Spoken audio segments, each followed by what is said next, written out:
អ្នកនរគ្នាអាចការលុយបានមួយខែ$10000តាមរយៈ YouTube Short ដែលក្រុមអ្នកធ្វើវីដេអូបែបនេះអ្នកគ្នាប្រកាសចាសាបាត់ច្រឡំហ្នឹងបាទគឺមួយខែ$10000បាទដូចខ្ញុំបានដាក់នៅលើអេក្រង់នេះឃើញហ្នឹងបាទគឺ channel ហ្នឹងគឺអាចរកបានមួយខែគឺ$10000សួស្តីអ្នកគ្នាអញ្ចឹងនៅក្នុងវីដេអូនេះខ្ញុំមកធ្វើការប្រាប់អ្នកគ្នាអំពីរបៀបនៃការបង្កើតវីដេអូ Roblox សម្រាប់ផលរកលុយចេញពី YouTube Short ដោយនៅក្នុងថ្ងៃនេះផងដែរខ្ញុំនឹងប្រាប់អ្នកគ្នាអំពីរបៀបនៃការធ្វើវីដេអូ Roblox ដោយយើងអត់ចាំបាច់មានវីដេអូផ្ទាល់ខ្លួនទេគឺយើងប្រើប្រាស់ជាមួយនឹង live stream របស់គេដើម្បីយកវាមកកាត់គឺយើងធ្វើការប្រើប្រាស់ជាមួយនឹង live stream ដែល YouTuber ល្បីៗដែលគេ live ជាមួយនឹងវីដេអូ Roblox ហ្នឹងណាហើយយើងយកវីដេអូដែលគេបាន live ហ្នឹងយកវាមកកាត់ដើម្បីផុសចូលក្នុង YouTube Short របស់យើងអូខេអ្នកគ្នាអញ្ចឹងខ្ញុំឲ្យអ្នកគ្នាមើល channel មួយបាទដែល channel មួយហ្នឹងគឺ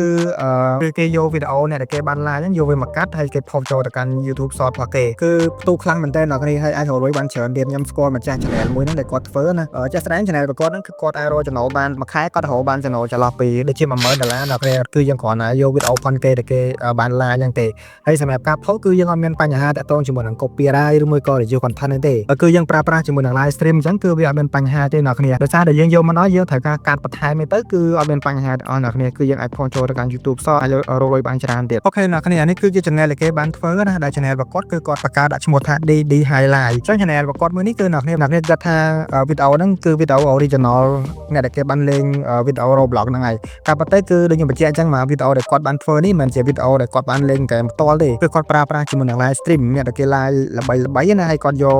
ធ្វើការ record ហើយគាត់ធ្វើការកាត់ដើម្បីផុសចូលទៅកាន់ YouTube Short ផងគាត់ចឹងតែយើងអាចកលេចមើល channel របស់គាត់បានvà channel របស់គាត់នេះគឺមានអ្នក subscriber រហូតដល់ 100k subscribe ក៏ដូចជាវីដេអូវិញគឺមាន385វីដេអូអញ្ចឹងគឺអាប៉ែនេះគឺគាត់ឆ្លាតខ្លាំងមែនតើអ្នកគ្នាគឺគាត់ប្រើតែ live stream របស់គេទេគឺគាត់អាចរកចំណូលបានមួយខែរាប់$10000អ្នកគ្នាចឹងគឺយើងប្រកាសជាឃើញហើយបាទគឺ 100k subscriber បាទគឺសាហាវខ្លាំងមែនតើអញ្ចឹងមែនតើទៅ channel នេះគឺគាត់អាចស្នើសុំជាមួយនឹងប៊ូតុង YouTube បានហើយបាទគឺ 100k យើងអាចស្នើសុំបានហើយអញ្ចឹងយើងអាចចូលទៅកាន់ description channel របស់គាត់មកចឹង channel របស់គាត់នេះគឺគាត់បង្កើតដាក់នៅសហរដ្ឋអាមេរិកពេលដែលគាត់បង្កើតគឺគាត់បង្កើតនេះ2024ហ្នឹងហើយហើយតើតើជាមួយនឹង view សរុបគឺអ្នកគ្នាអាចមើលបានបាទគឺហ្នឹងហើយគឺដឹងប្រហែលលានទេបាទគឺច្រើនមែនទែនអូខេឥឡូវយើងធ្វើការចូលទៅកាន់ channel របស់គាត់មកយើងមើលតើតើជាមួយវីដេអូផងគាត់ណាអញ្ចឹងសម្រាប់វីដេអូផងគាត់អ្នកគ្នាអាចមើលបានបាទគឺទូខ្លាំងមែនទែនវីដេអូនេះ26លាន12លាន11លាន4លាន2លានបាទគឺថា view វិញគឺសត្វតាលានរបស់គាត់ដែរណាអ្នកគ្នាប្រកាសចិត្តដឹងហើយបាទសម្រាប់ view លានបែបហ្នឹងហើយ content បែបនេះគឺជា content ដែល viral ទៅបរទេសទៅតាក់ទងជាមួយនឹងប្រទេសលោកខាងលិចណាដូចជាអាមេរិកដូចជាពួកអឺរ៉ុបវាមិនជាប្រភេទ content ដែលធ្វើសម្រាប់ពួកឥណ្ឌាមើលទេអ្នកគ្នាវាជា content មួយដែលល្អមែនទែនសម្រាប់យើងធ្វើ viral ទៅពួកប្រទេសអាមេរិកពួកអីចឹងណាអូខេហើយមួយទៀតគឺយើងប្រកាសជាឆ្ងល់ថាចង់ដឹងតាក់ទង channel របស់គាត់ហ្នឹងគាត់អាចរកចំណូលបានប៉ុន្មានឬមួយក៏គាត់អាចរកលុយបានប៉ុន្មានជាប្រចាំខែក៏ប្រចាំឆ្នាំនៅក្នុង channel របស់គាត់មួយហ្នឹងចឹងយើងអាចធ្វើការឆែកតាក់ទងជាមួយលុយដែលគាត់រកបានជាប្រចាំខែឬមួយក៏ប្រចាំឆ្នាំហ្នឹងបានហើយអ្នកគ្នាចូលទៅកាន់ website មួយដែលមានឈ្មោះថា Social Blend មកដែលជា website មួយដែលល្បីខ្លាំងមែនទែនសម្រាប់យើងឆែកតាក់ទងជាមួយនឹងតិននៃ channel នីមួយៗណាអូខេអ្នកគ្នានេះគឺជា website Social Blend ហើយនេះគឺជា channel របស់គាត់ណាដែលគាត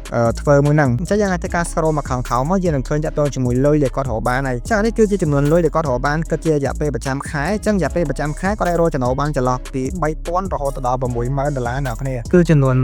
3.8k អញ្ចឹងយើងគាត់ទៅ 1k គឺវាស្មើនឹង1000អញ្ចឹង 3k វា3000រហូតដល់ 61k អញ្ចឹងវា$60000អញ្ចឹងចន្លោះពី$3800ទៅដល់$61000ក្នុងរយៈពេលមួយខែណាហើយនេះគឺជារយៈពេលមួយឆ្នាំអញ្ចឹងគេដាក់ថា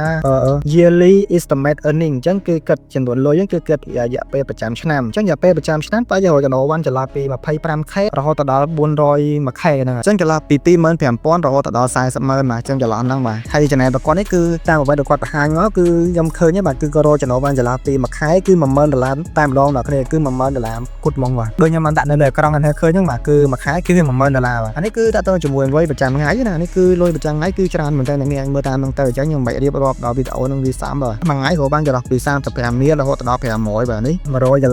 90 120អញ្ចឹងតាមហ្នឹងអញ្ចឹងណាអញ្ចឹងបានច្រើនគួរសមប្រកបមែនតើអ្នកគ្នាអូខេអ្នកគ្នាអញ្ចឹងតើតើជាមួយនឹង channel original ម្ចាស់ដែលគេលេងហ្គេមហ្នឹងផ្ទាល់ណាគឺ channel របស់គាត់មានឈ្មោះថានេះ DR Donut អញ្ចឹងនេះគឺជាម្ចាស់ channel ផ្ទាល់ដែលគេអ្នកដែលគេបាន live stream ផ្ទាល់ណាយើងអាចចូលទៅកាន់ channel របស់គាត់មកនេះគឺមានឈ្មោះថា D Donut ហ្នឹងហើយយើងអាចចូលទៅកាន់ live របស់គាត់មកគឺយើងឃើញវីដេអូ live ច្រើនមែនតើអញ្ចឹងអាប៉ែហ្នឹងគឺគាត់យកវីដេអូមកពីហ្នឹងអ្នកគ្នាគឺយើងគ្រាន់តែយកវីដេអូដែលគេ live រយៈពេល 4-5 ម៉ោង ហ្នឹងយើងយកមកធ្វើការ record ធម្មតាពេលមួយនាទីទៅយើងអាចកាត់បានហើយអញ្ចឹងបញ្ហា copyright គឺអត់មានបញ្ហាទេណាគេយើងអាចប្រើវិធីបែបហ្នឹងបានអញ្ចឹងអ្នកគ្នាដែលចង់ធ្វើយើងគ្រាន់តែចូលទៅកាន់ channel ណាមួយដែលគេលេង game Roblox ឬមក game Minecraft អញ្ចឹងណាធ្វើ content បែបហ្នឹងហើយយើងធ្វើការ record តាក់ទងជាមួយនឹងគេបាន live ហ្នឹងមកយើងអាចយកវាមកកាត់បានហើយអញ្ចឹងនៅក្នុងវីដេអូនេះខ្ញុំមកធ្វើការប្រាប់អ្នកគ្នាតាក់ទងជាមួយនឹងការបង្កើតសម្រាប់ការធ្វើវីដេអូបែបហ្នឹងអញ្ចឹងគ្នាយើងកុំភ្លេចធ្វើការតាមដានវីដេអូនេះឲ្យដល់ចប់ផងដើម្បីដឹងតាក់ទងជាមួយនឹងការបង្កើតណាហើយបើទៀតសម្រាប់គ្នាដែលគាត់មកថ្មីកុំភ្លេចធ្វើការជួយចុច like ហើយ subscribe ទៅរូបសញ្ញាកណ្ដឹង channel ខ្ញុំម្នាក់មួយផងដើម្បីទទួលបាននូវវីដេអូថ្មីៗចេញពី channel របស់ខ្ញុំដែល channel ខ្ញុំមួយនេះគឺយើងនឹងផ្ដោតសំខាន់តាក់ទងជាមួយនឹងការហៅលុយតាមរយៈ YouTube អញ្ចឹងគ្នាយើងគាត់ចិត្តហៅលុយតាមរយៈ YouTube កុំភ្លេចធ្វើការជួយចុច like ហើយ subscribe ដាក់រូបសញ្ញាកណ្ដឹង channel ខ្ញុំម្នាក់មួយផងហើយបើទៀតគឺយើងអាចធ្វើការ join group ដែលខ្ញុំបានដាក់នៅខាងក្រោម description ហ្នឹងបានតាក់ទងជាមួយនឹង group Telegram ក៏ដូចជា group channel របស់ខ្ញុំអញ្ចឹងគ្នាធ្វើការ join ម្នាក់មួយទៅដើម្បីទទួលបាននូវព័ត៌មានថ្មីៗក៏ដូចជាអ្នកគ្នាអាចធ្វើការឆាតសួរនឹង group ហ្នឹងបានគឺខ្ញុំបានដាក់ខាងក្រោម description អូខេចឹងកុំឲ្យវីដេអូហ្នឹង review ពេកបាទយើងចូលទៅដល់ការបង្កើតទាំងអស់គ្នាអូខេអ្នកគ្នាអញ្ចឹងដើម្បីធ្វើការបង្កើតបានទីមួយគឺយើងត្រូវមានវីដេអូសិនអញ្ចឹងសម្រាប់វីដេអូគឺយើងធ្វើការចូលទៅកាន់ YouTube មកហើយអ្នកគ្នាធ្វើការ search តាក់ទងជាមួយនឹងវីដេអូអ្នកដែលគេបានលេង game Roblox ណាអញ្ចឹងគឺយើងធ្វើការចូលទៅកាន់ YouTube ហើយអ្នកគ្នាធ្វើការ search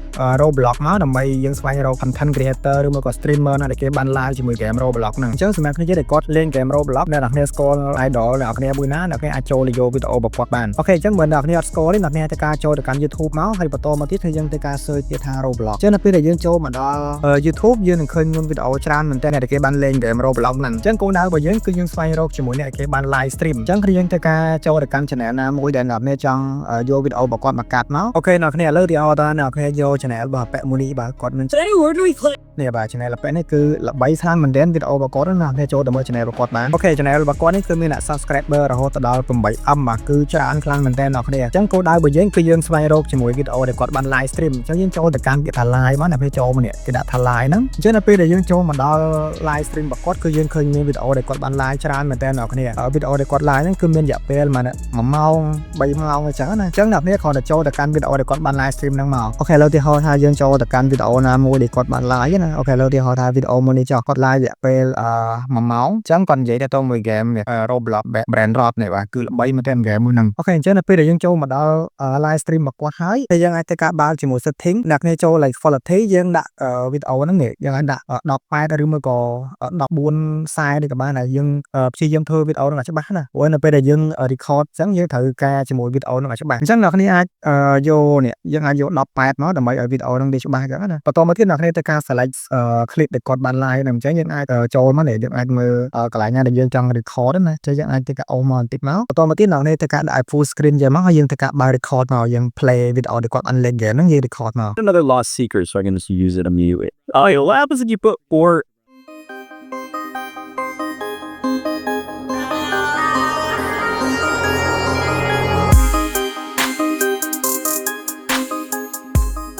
Okay អ្នកគ្នាអញ្ចឹងនៅពេលដែលយើងធ្វើការ record ជាមួយដែលគាត់បាន live stream ហ្នឹងហើយចូលដល់វិធីបន្ទាប់គឺយើងត្រូវតែការកាត់តអញ្ចឹងតើតើជាមួយនឹងការកាត់អ្នកគ្នាអាចចូលទៅកាន់កម្មវិធីណាមួយដែលអ្នកគ្នាចង់ធ្វើការកាត់មកតើតើជាមួយនឹងការធ្វើវីដេអូយើងប្រើកម្មវិធីមានអីក្រៅពី CapCut ទេអ្នកគ្នា CapCut គឺវាជាកម្មវិធីមួយដែលស្រួលប្រើមែនទែនអញ្ចឹងអ្នកគ្នាធ្វើការបើក CapCut របស់អ្នកគ្នាមកអូខេបន្តមកទៀតយើងធ្វើការទាញវីដេអូហ្នឹងចូលមកអ្នកគ្នាធ្វើការទាញវីដេអូហ្នឹងមកក្រោមមកអូខេអញ្ចឹងនៅពេលដែលយើងទាញវីដេអូហើយអ្នកគ្នាកន្លែងមើលខាងស្ដាំដៃគេដាក់ថា ratio អញ្ចឹងយើងចុចកន្លែងហ្នឹងមួយយើងយកពាក្យ9 16នេះដើម្បីឲ្យវីដេអូហ្នឹងទៅជាទម្រង់របស់ YouTube Short អញ្ចឹងនៅពេលដែលយើងបើកកន្លែងហ្នឹងហើយអ្នកគ្នាអាចធ្វើការតឡើងកន្លែងវីដេអូហ្នឹងបន្តិចមកនេះអាចតឡើងវាលើបន្តិចមកហើយបន្តមកទៀតយើងធ្វើការ copy ជាមួយវីដេអូហ្នឹងអ្នកគ្នាចុច Alt ចុះហើយយើងធ្វើការទាញវាឡើងលើមកអូខេយើងបាន2នេះបន្តមកទៀតអ្នកគ្នាធ្វើការយកវីដេអូខាងក្រោមនេះយើងធ្វើការទាញវាអូខេយើងទាញវាមកក្រោមបាត់ហ្នឹងមកអូខេអ្នកគ្នាធ្វើការទាញវាធំឲ្យវាពេញជាមួយវីដេអូហ្នឹងមកអូខេបន្តមកទៀតវីដេអូខាងលើអ្នកគ្នាចុចទៅលើវីដេអូហ្នឹងមួយហើយបន្តមកទៀតយើងធ្វើការទាញជាមួយវីដេអូហ្នឹងអញ្ចឹងសម្រាប់វីដេអូខាងលើហ្នឹងយើងយកតែរូបនេះរូបដែលគាត់បានលេងនេះរូបមនុស្សនេះអ្នកគ្នាអញ្ចឹងយើងធ្វើការទាញវីដេអូហ្នឹងឲ្យវាពេញមកអ្នកគ្នាអូខេយើងទាញវាឲ្យវាពេញអេក្រង់អញ្ចឹងមកបានថាយើងឲ្យគាត់លេងហ្នឹងគាត់នៅខាងលើវីដេអូដែលគាត់បានលេងអញ្ចឹងណាបន្តមកទៀតអ្នកគ្នាចូលកន្លែងពាក្យថានេះគេដាក់ថា mask នេះយើងចុចកន្លែងពាក្យថា mask ហ្នឹងមកហើយបន្តមកទៀតយើងយកពាក្យថា add mask ហើយយើងយកពាក្យថា split នេះយើងយកពាក្យ split នេះហើយយើងធ្វើការទាញជាមួយវីដេអូហ្នឹងអ្នកគ្នាធ្វើការអូសវាឡើងទៅលើមកអញ្ចឹងយើងធ្វើការតម្រឹមឲ្យចំកន្លែង clip ដែលគាត់បានលេងហ្នឹងមកនេះអូខេយើងដាក់តម្រឹមឲ្យចំកន្លែងហ្នឹងមកអញ្ចឹងយើងអាចមើលវីដេអូរបស់យើងបានអូខេអ្នកគ្នាអញ្ចឹងយើងធ្វើបែប like អញ្ចឹងណាយើងយកអ្នកដែលគាត់បានលេងហ្នឹងគឺយើងដាក់នៅលើវីដេអូបានយើងវីដេអូ short ហ្នឹងអូខេអ្នកគ្នាអញ្ចឹងនៅពេលដែលយើងបានជាវីដេអូ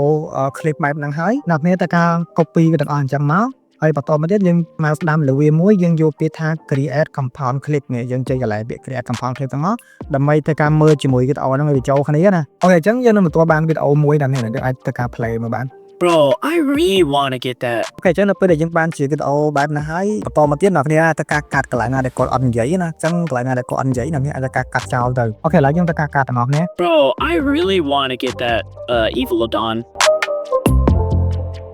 អូខេចឹងនៅពេលដែលយើងបានបែបហ្នឹងហើយអ្នកគ្នាធ្វើការចូលកន្លែងពាក្យថា filter បន្តមកទៀតអ្នកគ្នា search ពាក្យថា clear នេះយើងយក clear tool នេះមកដើម្បីឲ្យវីដេអូយើងវាច្បាស់ជាងមុនចឹងណានេះយើងអ្នកមានអាចប្រើជាមួយ clear tool នេះមកយើងទាញទៅចូលមកហើយកន្លែងនេះអ្នកគ្នាអាចទៅការដាក់វាត្រឹមមានយ៉ាងដាក់វាត្រឹម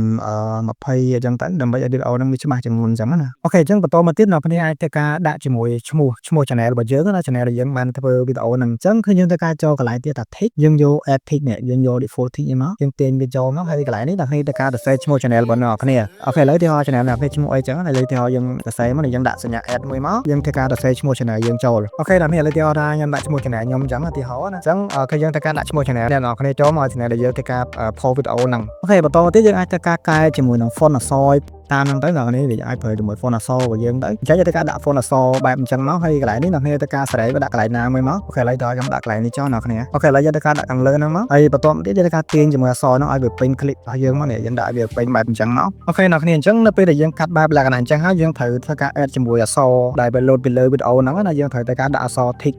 គេនិយាយវានឹង load អក្សរចេញមកអញ្ចឹងណាអញ្ចឹងដើម្បីធ្វើបានអ្នកគ្នាទៅការ copy អក្សរទាំងអស់មកបន្តមកទៀតយើងចូលកន្លែងពាក្យថា tick ដដែលយើងយកពាក្យថា audio caption ហើយបន្តមកទៀតយើងចុចទៅលើពាក្យថា generate ហ្នឹងអ្នកគ្នាចឹងនៅពេលដែលយើងបានអក្សរបានហ្នឹងហើយអ្នកគ្នាត្រូវទៅការកែជាមួយ font អញ្ចឹងដើម្បីកែបានអ្នកគ្នាចូលកន្លែងពាក្យថា template នេះមកយើងធ្វើការជ្រើសរើស template មួយដើម្បីឲ្យអក្សរយើងហ្នឹងវាស្អាតអញ្ចឹងណាអូខេអញ្ចឹងអ្នកគ្នាពេញចិត្តអក្សរមកណាអ្នកគ្នាប្រើជាមួយ font អក្សរហ្នឹងទៅអូខេអញ្ចឹងកន្លែងអក្សរហ្នឹងអ្នកគ្នាអាចទៅការស្រែកដាក់កន្លែងណាមកដែលយើងអាចទីនៅខាងលើយើងអាចដាក់វាខាងលើបន្តិចមកតែឥឡូវយើងទៅការ play វីដេអូហ្នឹងមើលបានអ្នកគ្នា Bro, I want the river team. I'm gonna just keep doing. I'm gonna spend.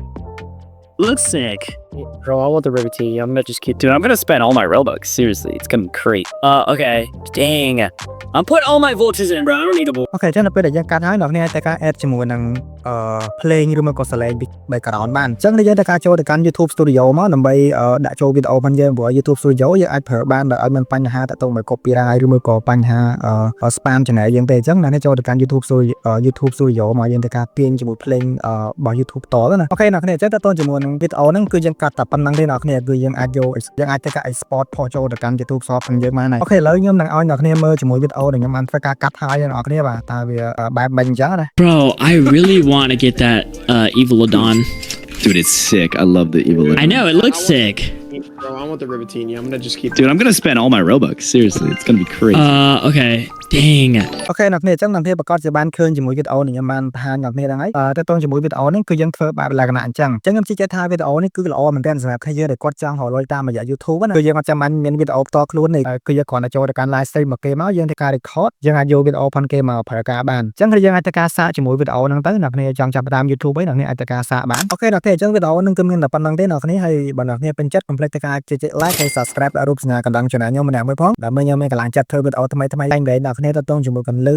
YouTube ផ្សេងៗទៀតនៅក្នុង channel របស់ខ្ញុំហ្នឹងអូខេវីដេអូហ្នឹងមានតែប៉ុណ្្នឹងអ្នកគ្នាអញ្ចឹងជម្រាបលាដល់ហើយសិនហើយចាំជួបគ្នាវីដេអូក្រោយទៀត